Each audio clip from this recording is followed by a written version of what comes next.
હર હર મહાદેવ, જય ભોળાનાથ. કેમ છો મારી યુટ્યુબ ફેમિલી? તમે બધાને મારા નવા મિની વ્લોગમાં સ્વાગત છે.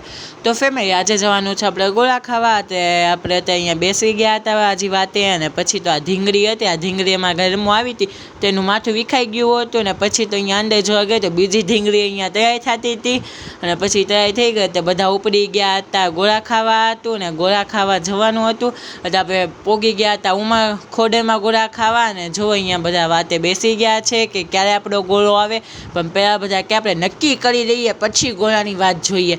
તો બધા અહીંયા નક્કી કરતા હતા કયો કયો ખાવાનો છે, પછી આપણે પણ નક્કી કરતા હતા આપણે કયો ખાવાનો. તો વિચાર જોયું તો સોના કરતાં તો ગોળાના કેટલા ભાવ છે બોલો. આપણને એવું લાગે આપણે સોનું ના ખાતા હોય એવું. ને પછી તો આપણે વિડીયોમાં બધાએ કહી દીધું હાય, અને પછી તો ઓર્ડર કરવા આવી ગયા હતા.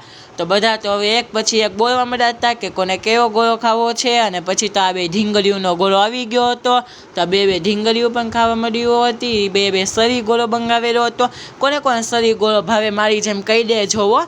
અને આખા ગ્રુપમાં આપણે ગાઈસ 4 ગોળા આવેલા હતા અત્રે.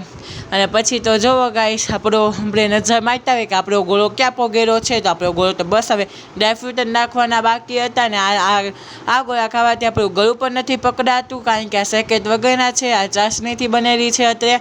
અને પછી તો ગાઈ જો આપણો ગોળો પણ આવી ગયો હતો. ને પછી આપણો ગોળો ખાવા બેસી ગયા હતા. હા મને ખબર, આજે તો આપણે ડ્રાયફ્રૂટવાળો ગોળો ખાયો છે, નકર હું સરીવાળો ગોળો ખાઉં છું. ને મને બહુ જ મસ્તીનો હતો. તમે પણ એકવાર ખાવા આવજો જરૂર. અને પછી તો જો અહીંયા બધા બેસી ગયા હતા. હવે તો કોણ ઊંચું જોઈએ, કારણ કે બધાની પાસે ગોળો આવી ગયો છે અત્યારે.